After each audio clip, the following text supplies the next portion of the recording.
ప్రసన్నకుమారెడ్డి ఇంటి మీద జరిగిన దాడి గురించి పోలీసులు పట్టించుకోకుండా ప్రసన్నపై అక్రమ కేసులు పెట్టడం ఏంటని ఎమ్మెల్సీ పర్వతిరెడ్డి చంద్రశేఖర్ రెడ్డి అన్నారు. ఆయన డీఎస్పీ కార్యాలయం వద్ద ప్రసన్నకుమారెడ్డి నోటీసులతో పోలీసు విచారణ సందర్భంగా సంఘీభావంగా ఇక్కడికి వచ్చేశారు. ఈ సందర్భంగా ఆయన మాట్లాడుతూ అంత పెద్ద కుటుంబంపై దాడి జరిగిన పోలీసులు ఇప్పటి వరకు ఎందుకు మిన్నుకుండిపోయారని వారు పేర్కొన్నారు. కోవూరులో జరిగినటువంటి ఒక సంఘటనకు సంబంధించి అందరికి కూడా తెలిసిందే. ఆ తర్వాత ప్రసన్నకుమారెడ్డి గారి ఇంటి మీద ఏ విధంగా దౌర్జన్యం చేసినారు, ఏ విధంగా విధ్వంసం చేసినారు అన్న విషయం కూడా అందరికీ తెలుసు. మరి ఈరోజు ప్రసన్నకుమారెడ్డి గారి మీద పెట్టినటువంటి కేసుకు సంబంధించి కోవూరుకి విచారణకు రమ్మని చెప్పి నోటీస్ ఇవ్వడం, ఈరోజు నెల్లూరుకి రమ్మని చెప్పడం కూడా జరిగింది.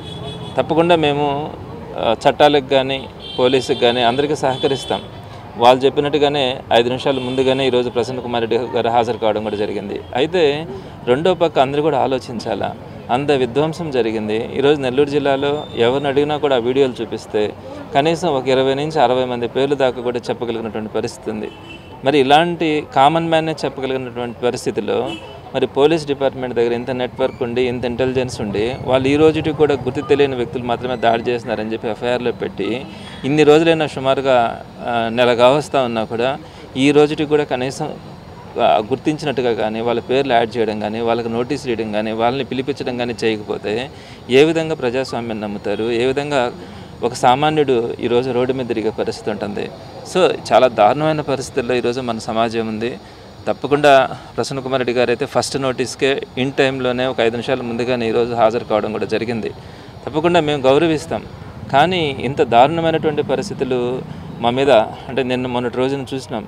కనీసం ఎమ్మెల్సీలకు కూడా గౌరవం లేకుండా కొట్టి తరిమేసే పరిస్థితిలోకి వస్తూ ఉన్నారంటే మామూలు వాళ్ళ పరిస్థితి ఏ విధంగా ఉంటుందన్నది ఈరోజు అందరూ కూడా అర్థం చేసుకోవాలి. కూటమి ప్రభుత్వం వచ్చిన రోజు నుంచి కూడా సుమారుగా 13-14 నెలలు అవుతా ఉంది వాళ్ళు వచ్చి.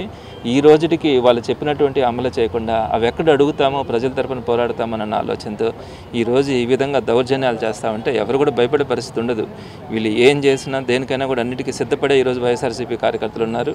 తప్పకుండా రాబోయే రోజుల్లో కూడా ఇంతకంటే మించిన పందాతో ప్రజలకు ముందుండి వైఎస్ఆర్సీపీ పోరాడడానికి మాత్రం ముందుంటుందని తెలియజేస్తా ఉన్నాను. ప్రసన్నకుమారెడ్డి మీద ఈ కేసు ఆపుతారా? ఇంకేమన్నా కేసులు పెట్టే అవకాశం ఉందని మీరు భావిస్తున్నారు? తప్పకుండా ఈరోజు అసలు ఏ సంబంధం లేనటువంటి కేసుల్లోనే అందరిని యాడ్ చేసుకుంటూ పోతూ ఉంటారు. కాబట్టి రకరకాల కేసులు పెడతారు. ఇవన్నీ కూడా ఆశ్చర్యపోవాల్సినటువంటి విషయాలు కూడా కాదు. సో అన్నిటికీ కూడా ప్రిపేర్ అవుతూ ఉన్నారు వైఎస్ఆర్సీపీ కార్యకర్తల నాయకులు. ఎన్ని పెట్టినా ఏం చేసినా ఆ బాధలను తట్టుకోవడానికి ప్రజలు ఈరోజు పడుతున్నటువంటి బాధలతో పోలిస్తే మేము పడే బాధలు కానీ కష్టాలు కానీ కూడా పెద్ద కష్టమే కాదనే భావనలో ఉన్నాం. కాబట్టి వాళ్ళు పెడతారనే ఆలోచన కూడా ఉంది.